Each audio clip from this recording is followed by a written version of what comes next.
Oke,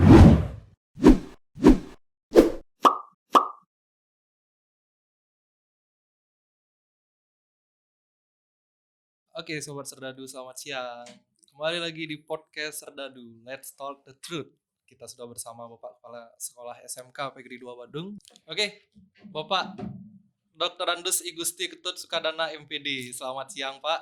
Suatu Selamat siang. kehormatan Bapak bisa hadir di sini ya di tengah kesibukan Bapak. Jadi untuk mendeskripsikan Bapak Kepala SMK Negeri 2 Badung ini, saya sedikit bingung Pak ya, sampai ada suatu kejadian ketika kita pertama kali PTM ya, ada siswa yang saya tanya, kalian kenal nggak dengan kepala SMK Negeri 2 Bandung? Mereka tahu I Gusti Ketut Sukadana MPD.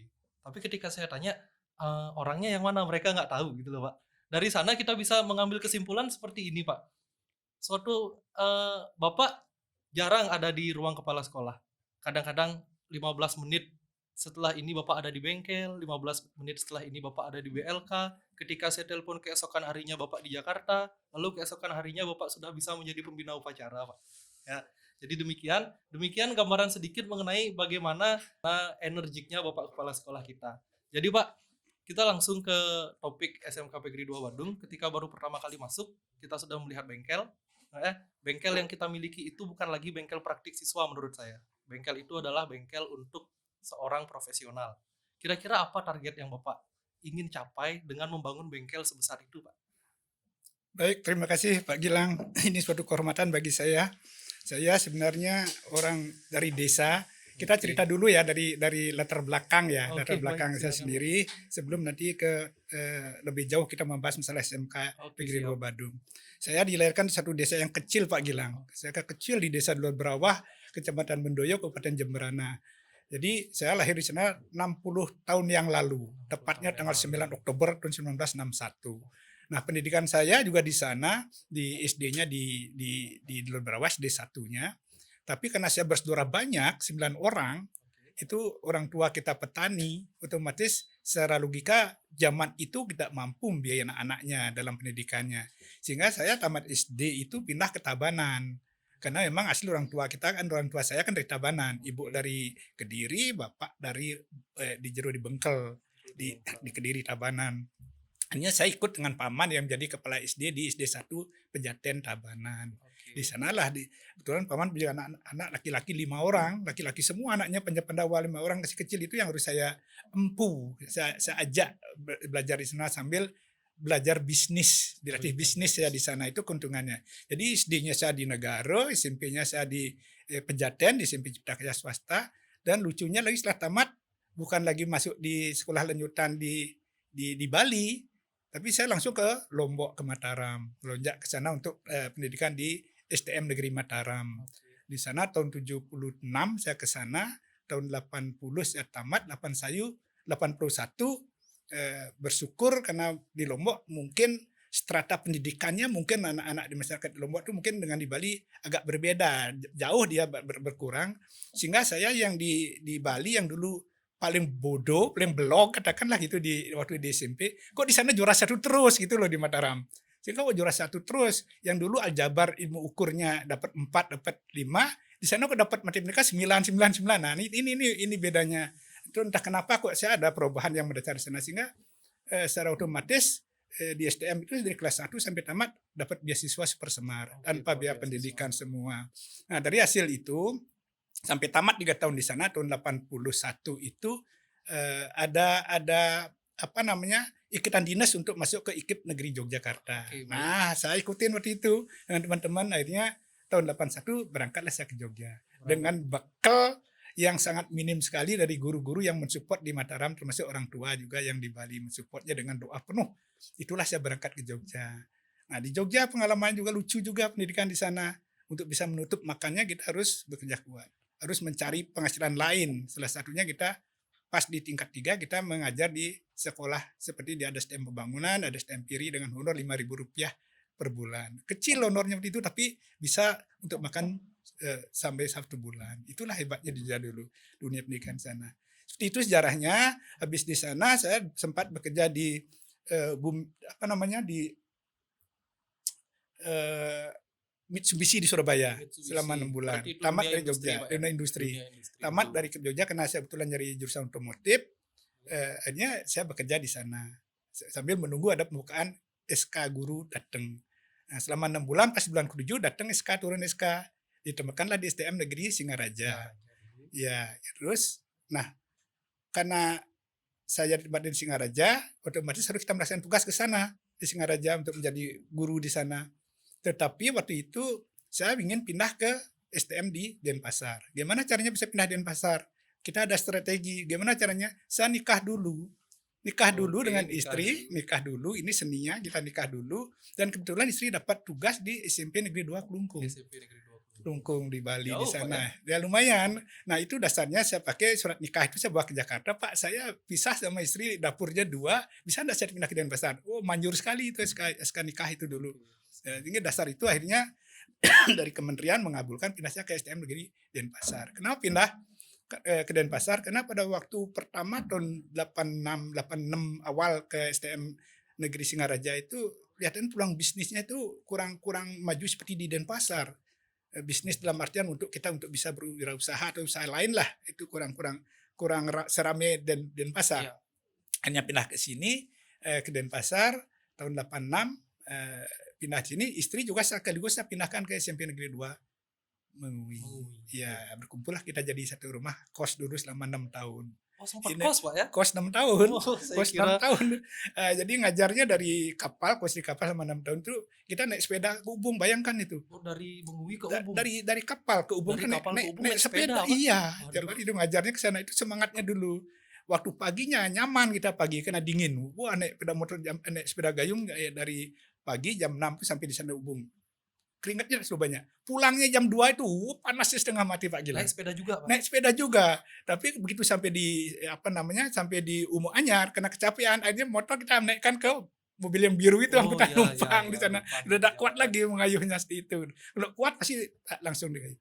Nah, itu pengalaman kita, itu ada hikmahnya semua. Ya. Sehingga setelah lama di Ubung sama 6 tahun kontrak kos di kapal itu kita ngelaju dengan sepeda, adalah yang namanya KPG, Kredit Profesi Guru. Kredit profesi guru. Pertama kali saya punya Vespa tahun itu luar biasa tahun Vespa 86. pertama Iya, kali, ya. Vespa.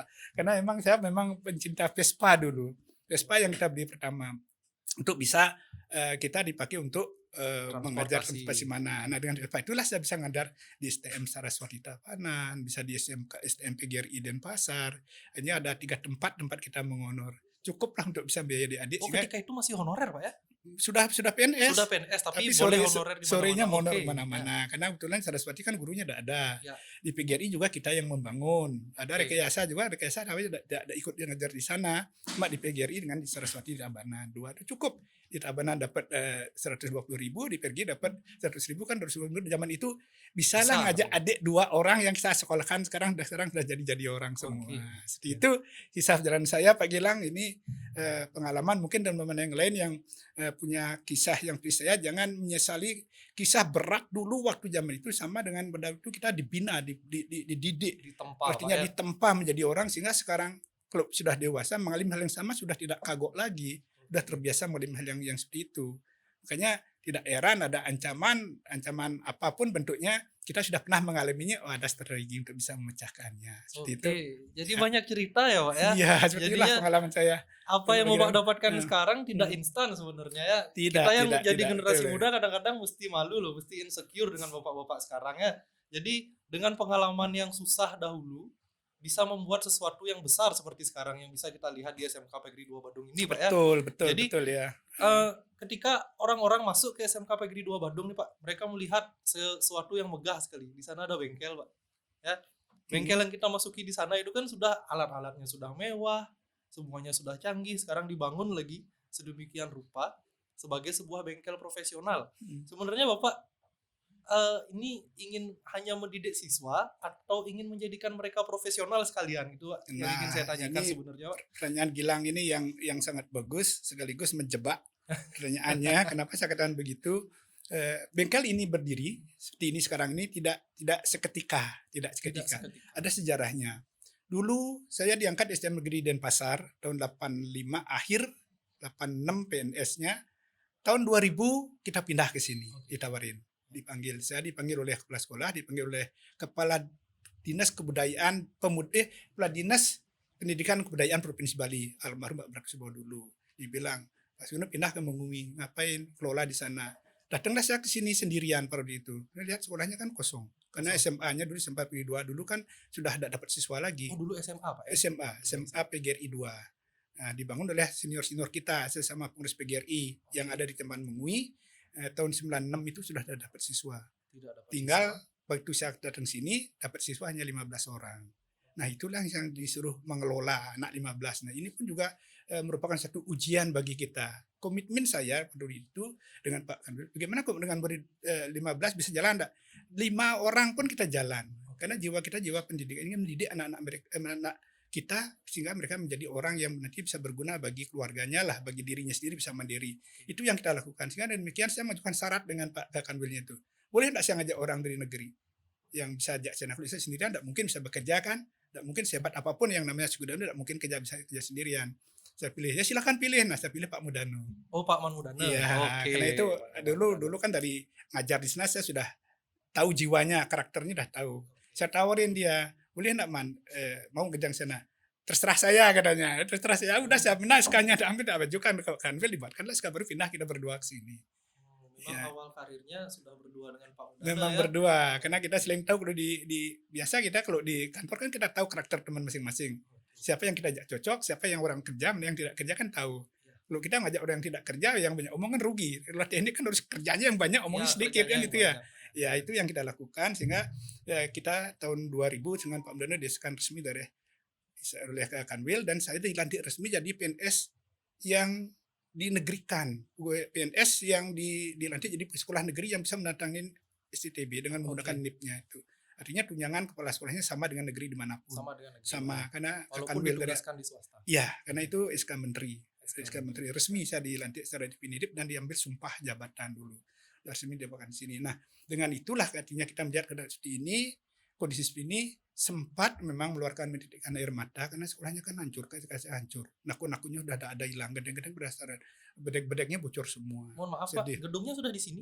Gedungnya ada di sini dulu, gedung SD Di yang sini? dipakai ya, gedung sekolah kita yang lama itu. Oke. Nah itu saya berjanji membuat proposal dengan Dirman sini dengan Pak Mudano, memohon pada beliau yang ada di Padmo sana ini, itu kita sampaikan pada beliau mohon jadi saya mohon dibantu. Seandainya saya memang diizinkan untuk bisa mengembangkan sekolah ini menjadi sekolah yang bagus, mohon dibantu. Mudah-mudahan saya dapat bantuan untuk bisa membangun sekolah ini. Syukurnya proposal kita itu tidak ada yang nyaplir, akhirnya lolos semua, bisa dikabulkan semua. Akhirnya terbangunlah gedung seperti ini. Gedung belajar dulu Pak ya? Ya, kita bongkar yang lama, kita jadikan gedung yang baru sehingga tidak kalah dengan anak-anak pada waktu mereka belajar di SMP gedungnya kan bagus-bagus sekolah-sekolah negeri. Masa masuk ke tingkat lebih tinggi gedungnya jelek kan tidak cocok. Nah itu komitmen saya dulu dengan Pak Mudano itu kita bangun di sini jadikan gedung yang terbaik. Kalau sudah gedung ada rumah kita gampang cari kerjanya. Nah, itulah yang kita kerjakan dulu. Jadi gedungnya berdiri. Nah dalam perjalanan ada masalah juga sebelum bengkel ini berdiri. Apa masalahnya? Jalan kita masuk kan kecil, gang kecil. Gang kecil. Jalannya itu satu-satunya masuk ke yang sekolah di kita. Sana, Pak, ya? Iya, jalan yang kecil itu jalan satu-satunya kita masuk ke lokasi sekolah kita. Nah, karena gangnya kecil, kita sekolah kejuruan praktek, otomatis kita kan tidak bisa membawa alat berat. Ya, mobil, sepeda motor bisa masuk. Hanya bisa bawa sepeda motor, jadi mobil alat mesin kan tidak bisa masuk. Gimana cara kita berpikir?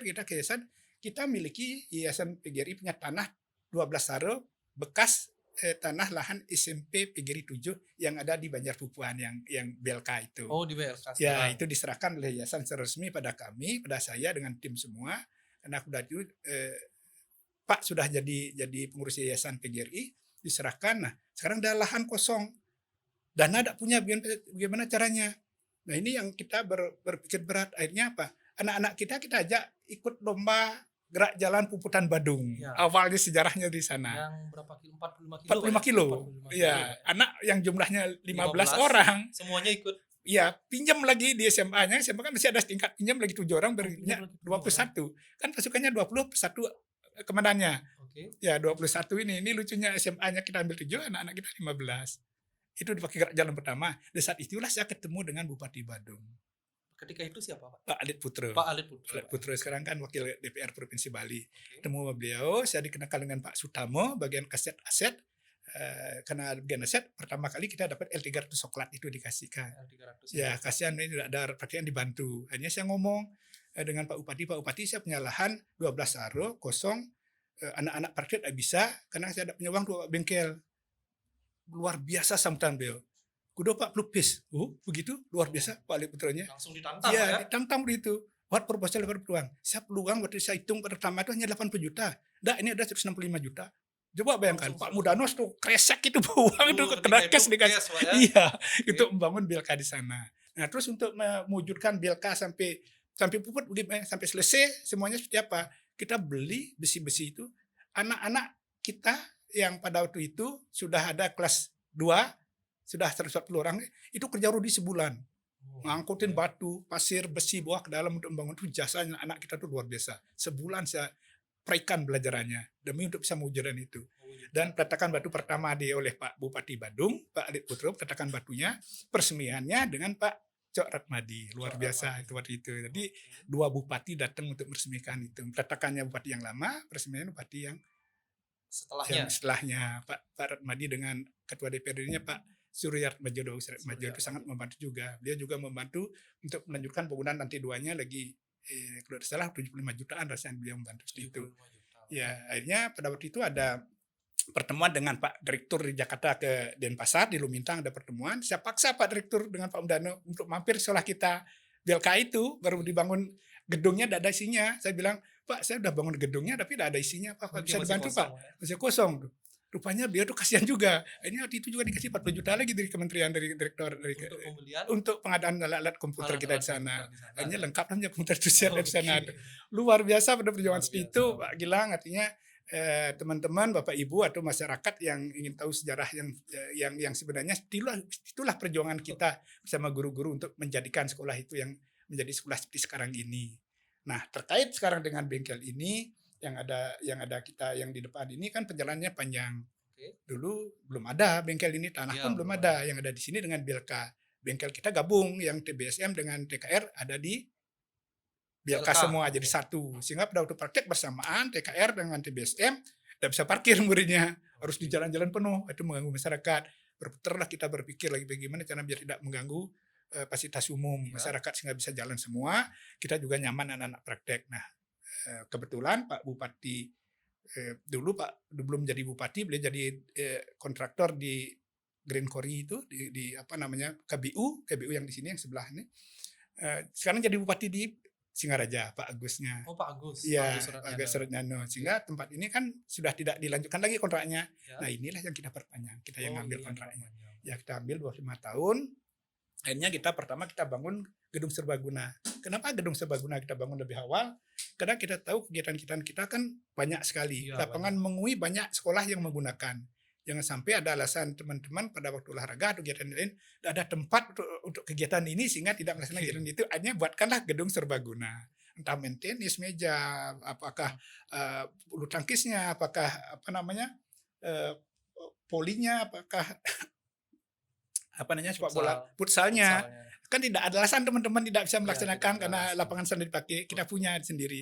Di samping itu kegunaannya juga bisa untuk wisuda pertama yang disebut dengan hotel Niki, hotel ini itulah. Hotel Niki, hotel ini artinya kita punya gedung serbaguna sendiri. Itu banyak manfaatnya dulu kita gunakan itu. Nah, perkembangan berikutnya kita sudah berpikirkan kita akan membangun bengkelnya, TKR-nya. Karena dana kita terhambat, makanya kita bertahap pembangunannya. Ini hampir sebagian besar bangunan itu semua dari bantuan-bantuan. Jadi dari baik pemerintah pusat, Kabupaten Badung yang banyak juga membantu, provinsi juga banyak membantu, pusat juga yang banyak membantu. Jadi selama ini dari pertama kali kita mendirikan SMK Negeri 2 Badung tahun 97 itu sampai saat ini kita belum pernah membuat uang gedung untuk membangun gedung ini, belum pernah. Boleh tanya lulusan anak-anak kita dimanapun berada, tanyakan. Sekarang ada lulusannya sendiri ajak kerja sendiri murah nih, murah kan dari sini. Tanyakan dia pernah dimintai uang gedung enggak? Enggak pernah dia gedung karena saya sudah punya komitmen kita harus bangun dengan dana bantuan pemerintah sehingga nanti ada aset pemerintah yang kita bisa kelola di sini sehingga bisa kita pertanggungjawabkan untuk anak kita. Hampir semuanya aset ini dibangun oleh pemerintah dan beberapa bagian dari dana sisa komite yang ada Sisa sisa komite. sedikit-sedikitnya itu, sehingga kita bisa seperti ini.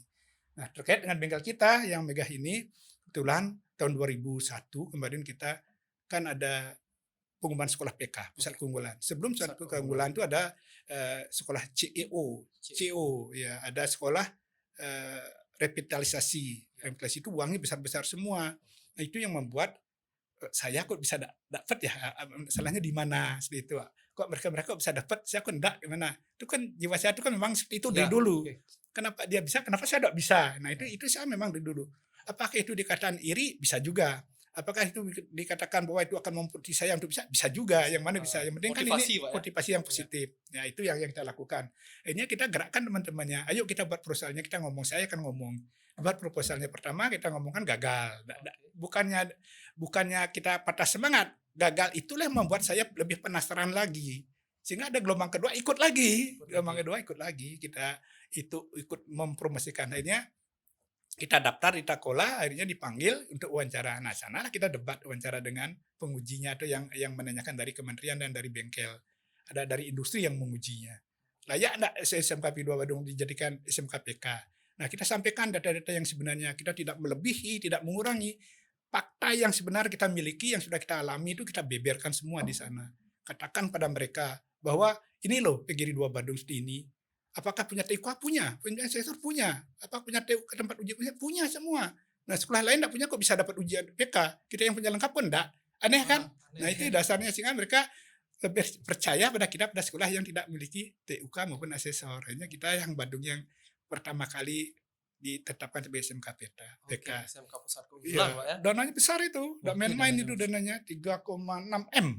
Itu kan 3,6 6 M. miliar. Itu ya, yang 1,5-nya untuk pembangunan fisik, yang 2 M-nya itu 2,1-nya untuk peralatannya. Peralatannya. Ya, Pak, jadi pemerintah pusat tuh memang luar biasa dengan Dirjen Vokasi yang sekarang itu ingin benar-benar SMK itu benar-benar nanti bisa dapat menciptakan manusia unggul. Sini yang harus tanggung jawab ini, yang besar ini yang harus kita tidak boleh bermain-main, Pak Gilang. Sehingga demikian bukan hanya saya aja, tapi warga sekolah semua, termasuk masyarakat, termasuk siswanya, harus berubah mindset kita. Harus benar-benar berubah. Pertama, sebagai SMKPK diterapkan, sekolah-sekolah bukannya tidak dilatih apa-apa, malah juga harus dilatih betul di kepala sekolah yang nanti mampu mengelola SMKPK. Ditambah dengan 10 guru yang nantinya sebagai guru yang nantinya dipakai penggerak pertama sebagai yang dilatih untuk bisa mengisi pelajaran, khususnya guru-guru yang ngajar pelajaran di kelas 10. Ya. Itu kan dilatih semua 10 selama 10 hari. Kalau saya pertamanya dapat 10 hari stres. Stres itu apa? Satu, saya sudah umur 60 tahun ini kan sudah masalah komputer sudah tidak usah ditanyakan lagi, sudah pasti tidak bisa, bukan tidak pasti lagi, tidak bisa, pasti sudah tidak bisa. Sehingga demikian Made Kerta kita wakil di sarana minta tolong dibantu saya untuk mengklik-klikkan ini, nanti saya yang berbicara seperti itu. Murah juga suruh bantu dia klik-klikkan ini, nanti saya yang berbicaranya. Kalau bicaranya bisa, cuma mengoperasikan komputer tidak bisa. Inilah kelemahan saya yang harus nanti, apakah harus saya tetap seperti itu? Enggak, kita harus lepas dari zona nyaman itu. Mau tidak mau harus kita ikutin seberapa pun bisanya. Nah, akhirnya kita bisa mengikuti dan bersyukurnya saya diloloskan untuk ikutin pelatihan itu. Diloloskan pendidikan, akhirnya ikutlah pelatihan berikutnya yang disebut dengan pelatihan CEO. Ya, pelatihan sekolah berbasis industri. Pelatihan sekolah berbasis industri itu. Ternyata saya kira pelatihannya bisa-bisa karena berbasis industri. Saya kan berpengalaman di industri, pernah kerja di bengkel selama 6 bulan, selama 8 bulan. Tahulah. Saya pikir seperti itu pendidikan. Ini lain, ini luar biasa. Jadi Dirjen Vokasi atau kementerian kita, kementerian yang sekarang ini di bidang vokasinya itu sudah memikirkan luar biasa sebenarnya. Cuma ini agak keburu-buru dalam artian apa? Terlalu mepet waktunya. Coba ada waktu lebih setengah mungkin lebih bagus hasilnya. Ini kan terlalu mepet, tapi ini programnya sangat bagus. Kenapa saya katakan bagus? Tidak hanya saja pelatihan untuk CEO. Apa materi yang diberikan di CEO itu? Macam-macam, itu ada 13 macam materi yang diberikan. 13 materi yang itu. Itu diajarkan dalam waktu berapa? 3 bulan. 3 bulan. Yang mestinya bisa dilampirkan selama 1 semester. itu dipepetkan oleh Universitas Trastya Mulia itu biar dalam 3 bulan 4 bulan itu sudah bisa ujian. Karena apa? Januari sudah harus kita sudah take off gitu, sudah jalan program ini itu. Oke, mohon maaf Pak, Hmm. dengan 3 bulan mendapatkan 13 materi, Bapak yang Hmm. sudah umur 60 tahun mampu Karena pada akhirnya. karena komitmen dan semangat Oke, aja komitmen dan semangat pada walaupun akhirnya, Pak, ya. morat-marit itu loh, morat-marit itu kenapa? Karena mau tidak mau saya harus keluar dari zona nyaman gitu loh. Kalau saya Oke, hanya keluar mengikuti dari zona zona nyaman nyaman. artinya oh cukup dengan begini saya sudah nyaman, ngapain seberat-berat? Sekolah ini tidak akan maju. Iya, betul sekali, Pak. Samping sekolah tidak maju, guru-guru juga tidak akan maju. Ini yang tua aja mau, kenapa kita yang muda-muda enggak? Kan Ah, begitu. benar sekali. Mestinya harus Iya, begitu. ini Kan motivasi gitu. yang bagus sekali, Iya, Pak, ya, kita untuk berikan guru-guru di sini. contoh dulu yang tua aja 61 tahun aja mau belajar, masa yang muda enggak? Kan begitu. Iya, benar Nah, sekali. itu yang sebenarnya yang harus dipahami oleh teman-teman, ada misi khusus yang harus saya berikan. Kalau misal saya tidak berpikir begitu, lebih baik saya pensiun aja dah, kan udah selesai, aman dan nyaman kita kan. Oke, Kalau udah iya. pensiun tinggal di rumah udah tidak mikirin apa-apa, aman. Iya. Tapi bagaimana dengan anak-anak bangsa, anak-anak kita yang masuk ke sini? Apakah dibiarkan seperti itu? Kan enggak. Terus berlanjut terus kan itu. Nah, muncullah dana bantuan ini sekarang kita bangun, dan hari ini mudah-mudahan lagi akhir bulan ini bisa diresmikan. Target saya Bapak Gubernur bisa meresmikan. Target itu kalau memang tidak pun kita bagaimanapun caranya kami mudah-mudahan minta doa teman-teman semua guru pegawai dengan murid di sini biar beliau mau datang, nanti kita ceritakan seperti apa. Tujuannya apa? Ada satu yang misi yang harus saya bawa di sana. Kalau memang tidak gubernur, minta Pak Upatinya. Kenapa harus begitu? Harus pejabat orang yang bisa memutuskan yang harus saya undang. Karena beliau itu yang bisa nanti memutuskan apapun yang akan kita sampaikan pada beliau. Salah satunya, ini kan TKRO, bengkel resminya layaknya bengkel Toyota. Ya, Persis benar. sama kita buat. Makanya saya bilang Kita- tadi di awal bengkel profesional, Pak. Ini Iya. bukan sekedar bengkel siswa ya, sudah profesional sekali Bukan, bengkelnya. ya betul. Makanya nanti kita sebut namanya itu kan Teaching Factory ini. Teaching TKRO Factory, ya, TKRO. bengkel SMK Pusat Keunggulan SMK Negeri 2 Badung itu. Nah, di dalamnya apakah nanti harus seperti itu? Enggak, harus berisi. Kenapa saya katakan tadi mengundang Pak Gubernur atau Pak Upatinya? Beliau punya kebijakan yang luar biasa. Apa itu? Beliau kan punya SKPD, OPD. Dia punya OPD, ya.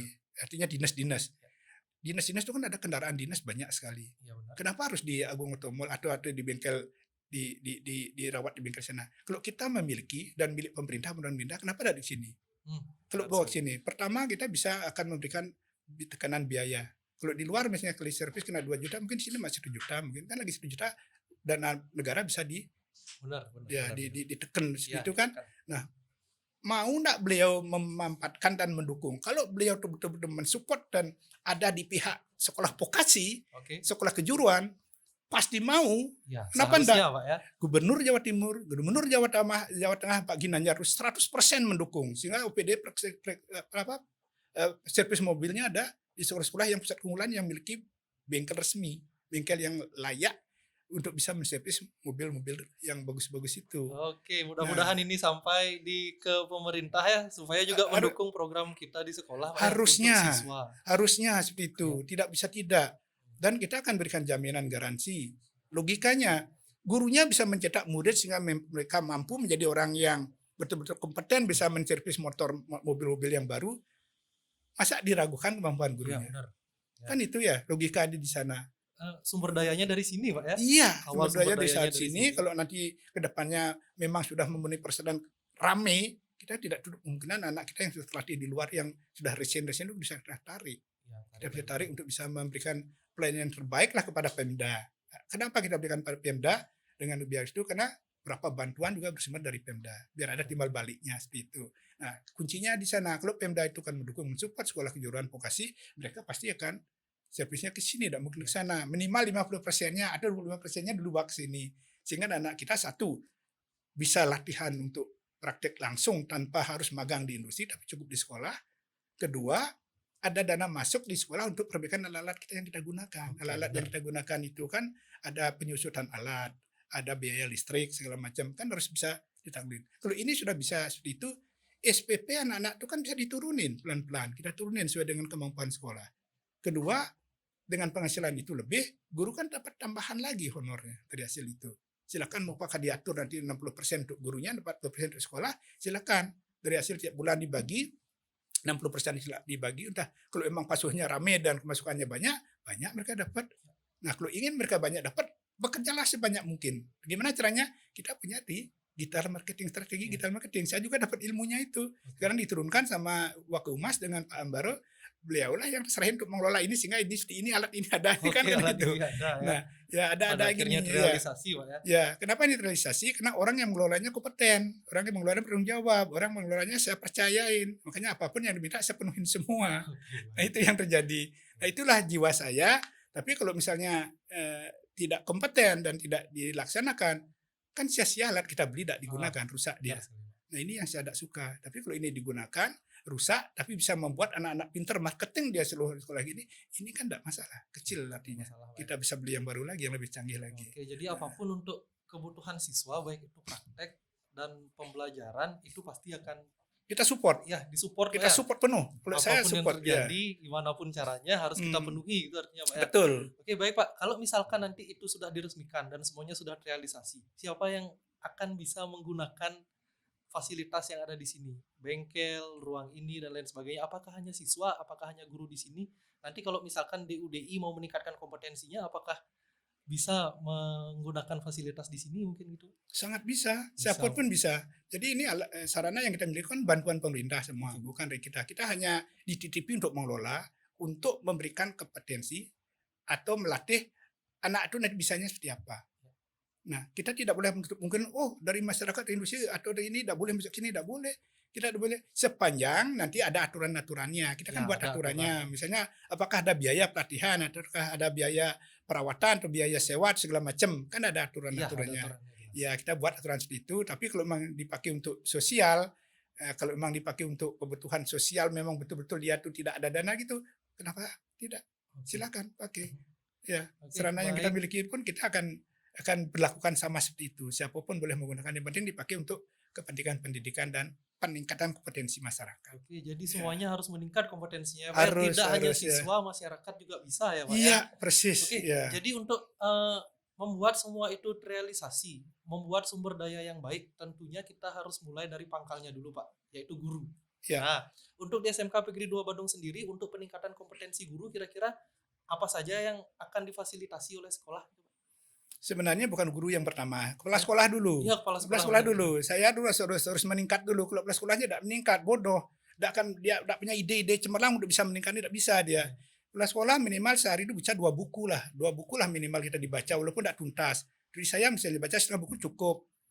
Besoknya baca setengah buku lagi. Nah, minimal kunci sebenarnya kita harus banyak membaca sebenarnya. Ya, kepala sekolah kan adanya di manajerial, tugasnya hanya 3 kepala sekolah itu. Ada supervisi, manajerial, dan melatih kewirausahaan. Kan 3 tugas kepala sekolah sekarang seperti itu. Mungkin ada tambahan lain, mungkin tugas kepala sekolah yang lain kan nanti bisa dikembangkan lagi.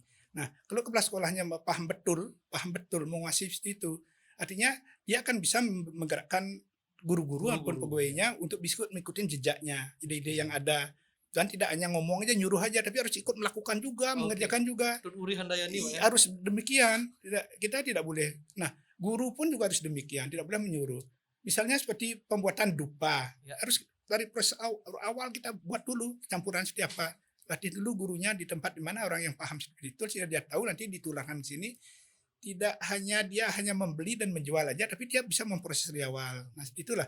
Nah, kita di Negeri 2 Bandung tuh kita kan berusaha untuk itu dulu. Merdeka belajar, otomatis siswa juga berpikir saya ingin jadi A, berarti ini yang harus saya pelajari gitu Pak ya. Betul. Saya ingin menjadi B, berarti saya harus mempelajari ini. Saya tidak akan mempelajari hal yang tidak saya perlukan gitu berarti. Iya, persis itu. Sekali ya Pak ya. Oke. Jadi yang bisa kita pelajari ya dari apa yang sudah Bapak sampaikan, yang pertama kita harus jujur, yang kedua komitmen, baru kita bisa melakukan hal yang terbaik untuk anak didik kita. Demikian Iya, persis. Iya. Oke. Jadi tadi dari guru, Pak ya. Tadi dari guru, yang pertama itu dari fasilitas Bapak sudah menceritakan, yang kedua dari guru yang ideal seperti apa, lalu yang ketiga target kedepannya untuk SMK Negeri 2 Bandung, Pak.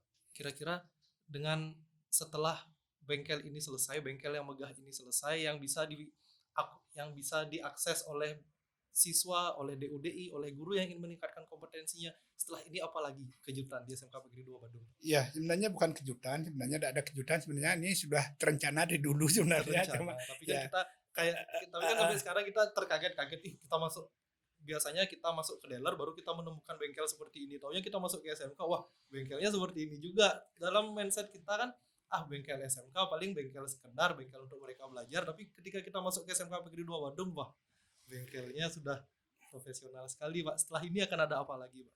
Ya, yang pertama saya memang fokus dulu kepada guru ya, komitmen guru kita benahin dulu komitmen guru dalam artian mindset teman-teman sudah baik, dasar pendidikan semua S1 semua kan, tinggal sekarang kan membuat dia tuh tenang bekerja di sini seperti apa. Ini tugas Pak sebenarnya. Untuk membuat guru-guru tenang, pegawai tenang bekerja di sini kan otomatis dia punya penghasilan harus bisa dimanfaatkan untuk bisa memenuhi kebutuhan di rumah tangganya. Harus sejahtera. Nah, bukan sejahtera artinya cukup untuk memenuhi kebutuhan rumah tangga dulu. Papan, sandang, pangan itu dulu. Ini yang utama dulu. Yang lain-lainnya masalah mobil, setelah kalau dia dapat lebih boleh silahkanlah. Dan sudah terbukti banyak guru-guru kita kan sudah mampu membeli itu. Nah, minimal lah untuk sepeda motor yang terbaru dia sudah bisa dia beli dari bekerja di sini kan gitu. Nah, yang kedua, kita akan mencoba nanti dengan sudah komitmen guru-guru sudah bagus itu, saya akan punya planning, guru-guru itu sudah semangat bekerjanya, sudah fokus di sini, tidak lagi aneh-aneh guru-guru kita. Saya punya trik-trik nantinya untuk bisa meningkatkan kesejahteraan mereka. Mulai mana? Dari kewirausahaan kita. Sebentar lagi kita mungkin kalau mungkin teman-teman berapa banyak yang tahu ya, kita mencoba membuat kelas wirausaha di sini untuk menggait Alfamart itu masuk ke sekolah kita. Alfamart, Pak. Ya, Alfamart. Apakah kemarin ditawarkan, Bapak kan bukan semia, saya udah ngitung semia, saya jangan ditanyain sekolah siapa, yang penting Bapak bisa masuk ke sini, yang penting barang Bapak saya beli, saya jual, Bapak tidak akan rugi, saya bilang begitu. Akhirnya datanglah dia ke sini. Bapak tuh apakah Bapak semia atau gini? Saya tidak memandang begitu, tapi sekolah saya ada pelajaran PKK yang belajar untuk kewirausahaannya. Nah, kalau tidak ada tempatnya untuk dia belajar, kan diawang-awang anak-anak praktiknya. Nah, artinya hanya tahu teori-teori saja di anak-anak kita. Sehingga dengan demikian kita mencoba dulu, mudah-mudahan tidak ada halangan, karena kemarin dia sudah datang memfoto. Pertama ada hibah, kalau dia ada hibah, mau tidak Bapak untuk investasi itu? Siap, saya bilang. Yang penting tidak terlalu banyak investasi. Yang penting bagaimana program ini bisa jalan. Nah, walaupun banyak tantangan, ingat tantangan itu pelajaran bagi kita loh Pak bilang. Kalau ada tantangan, satu contoh misalnya Pak, pasti ada yang pro kontra, setuju tidak setuju. Yang tidak setuju itu sebenarnya jangan dianggap jelek. Kita perlu itu penyeimbang. Kita perlu penyeimbang. Harus ada yang mengkoreksi. Kita berpikir, dibilang jelek kenapa? Kita cari dulu literaturnya. Ada di mana? Ambil di buku manajemen bisnis. Buka manajemen bisnis. Di mana kelemahan kita. Kita baca-baca di sana. Apakah menyalahin ini? Kalau tidak. Nah, kalau persentase yang tidak suka dengan sukanya lebih kecil, berarti kita bisa diminimalisir. Tapi jangan dibully. Gitu loh. Tidak boleh dibully. Tapi gimana support dia? Minimal siapa tahu dia coba suruh jadi manajer di sana sehingga tahu di dalamnya semua. Nah, umumnya orang yang tidak suka pada kita karena belum kenal secara mendalam aja Pak Gilang. Coba aja buktikan. Sudah kenal secara mendalam, apalagi dekat sekali. Berbuat salah pun kita bisa maafkan, tidak kita kelihatan salahnya dia. Tapi kalau kita tidak kenal, dilihat aja gini, apa lu? Kan begitu. Karena tidak kenal kan. Kalau sudah kenal pasti friend gitu. Nah, kita berusaha sekolahnya seperti itu dulu. Jadi mindset guru-gurunya kita benahin dulu, belas-belas benahin dulu, sudah sepakat semua. Mudah-mudahan tidak waktu dekat nanti ada sesuatu yang kita bangun lagi. Yang kedua ada satu lagi saya ingin kembangkan. Sudah dapat orangnya, tinggal deal aja. Akan kita kembangkan yang lainnya. Nah, kalau itu bisa jalan, unit produksi kita bisa jalan, ada penghasilan tambahan lagi, kita bergerak semua. Mudah-mudahan berkat doa dan restu Tuhan Yang Maha Kuasa dan para idola bertaruh tradisional melingih di sekolah ini akan mendukung kita semua. Karena awal berdiri sekolah ini kan minta restu kepada beliau juga. Kita tidak boleh melupakan, jangan lupakan itu. Mudah-mudahan ada restu beliau dan mensupport beliau sehingga apa yang kita cita-citakan oleh sekolah kita ini nanti bisanya semuanya bisa akan kita wujudkan walaupun kita tidak bisa seketika pelan-pelan. Nah, kalau ini sudah bisa, baru kita bisa ngomong pada pejabat-pejabat yang ada. Ini loh yang saya perbuat. Masa Bapak tidak berani bantu kita? Investasilah seberapa aja. Gitu. Itulah yang nantinya kita program yang akan berikutnya. Yang berikutnya masih ada lagi, Pak. Kita tidak bisa semuanya dibuka karena kita harus step demi step harus kita lakukan. Step by step, Pak. Oke, nanti kalau misalkan akan ada program lagi, kita akan membicarakan lagi lebih jauh, kan gitu jadinya, Pak. Betul. Oke. Jadi dari apa yang kita bicarakan tadi, sekolah dengan sejarah panjang, sekolah dengan sejarah panjang, lalu ada guru-guru yang harus diubah mindsetnya, lalu ada guru-guru yang harus dijamin sandang pangan. Itu nanti targetnya guru-guru dan sekolah SMK Negeri 2 Bandung ini akan mampu menciptakan tenaga kerja yang unggul, kan demikian. Betul. Ya. Jadi untuk yang terakhir Pak, kira-kira apa harapan Bapak untuk SMK Negeri 2 Bandung? ke Harapan depannya? harapan saya sebenarnya hanya satu, Ya. guru dan pegawai saya sejahtera dan sekolah ini betul-betul jadi sekolah idaman masyarakat di Indonesia. Itu Guru aja. dan- pokoknya Guru dan pegawai saya harus sejahtera di sini dan sekolah kita menjadi idaman masyarakat seluruh Indonesia. iya. Itu Oke, aja jadi Bapak sederhana. Sudah menganggap guru-guru di sini keluarga gitu ya. Iya, artinya, Pak, ya. persis. Saya juga Ya. Saya juga tadi di awal mengatakan Bapak jarang ada di ruang kepala sekolah, lagi di bengkel, lagi di kantin, lagi di BKK. Itu demikian tidak, itu artinya apa, mensejajarkan diri dengan guru lah modelnya Pak ya. Ya gitu apa namanya. Tapi Bapak dari penjelasan Bapak tadi, Bapak harus benar-benar jadi panutan dulu untuk bisa diikuti. Jadi Bapak harus bisa dulu, baru Bapak meminta guru untuk bisa, kan gitu jadinya Pak ya.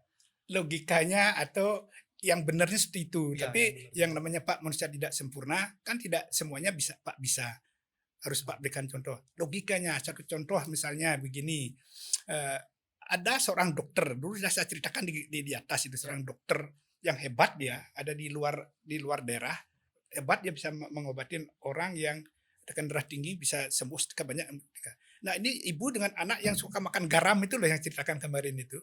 Suka makan garam dia, anaknya makan garam, sehingga tekanan darahnya tinggi. Berobat dia kemana-mana tidak bisa sembuh-sembuh. Didengarlah dokter yang hebat ini, datanglah dia ke sana. Berobat, menyatakan bahwa anaknya suka makan garam, dia tekanan darah tinggi. Dokter tidak mau mengobatin, suruh pulang dia. Bayangkan dari Tabanan disuruh pulang ke Karangasem, Pak. Pulang datang di seminggu lagi, suruh pulang lagi. Nah datang keduanya, baru diobatin. Kenapa? Kenapa tuh? Itu dokter tuh masih makan garam.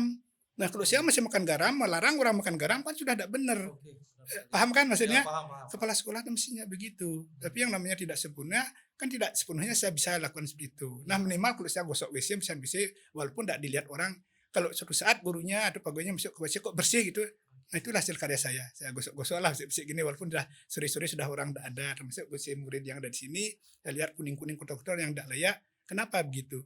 Kalau orang luar masuk ke sini kan biasanya WC dilihat dulu. Kalau WC-nya bersih, pasti sekolah ini bersih. Tapi kalau WC-nya sudah ada keruh-karuan, orang mau masuk bau pesing kan udah repot. Nah jangan salahkan saya, kalau saya kadang-kadang teriak-teriak, lihat wah serang, tarik serangnya, siram, semprot. Ya bagaimana lagi, karena demi untuk kebersihan.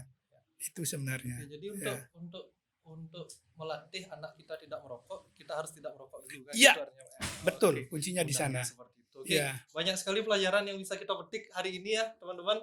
Jadi apa yang disampaikan oleh kepala sekolah mudah-mudahan bisa menjadi motivasi untuk kita para guru dan menjadi motivasi juga untuk siswa kita di SMK Negeri 2 Bandung, juga menjadi cerita yang menarik untuk anak-anak yang nantinya akan menjadi calon-calon siswa di SMK Negeri 2 Bandung. Bahwa sekolah ini memiliki sejarah yang panjang, bahwa sekolah ini dalam tahap membangun, dan membangun itu pun dengan dengan target bisa menciptakan tenaga kerja yang unggul ya Pak ya, Ya, untuk persis. Bali khususnya dan Indonesia pada umumnya. Umumnya, Oke, ya. baik. Terima kasih Pak atas pelajarannya. Ya.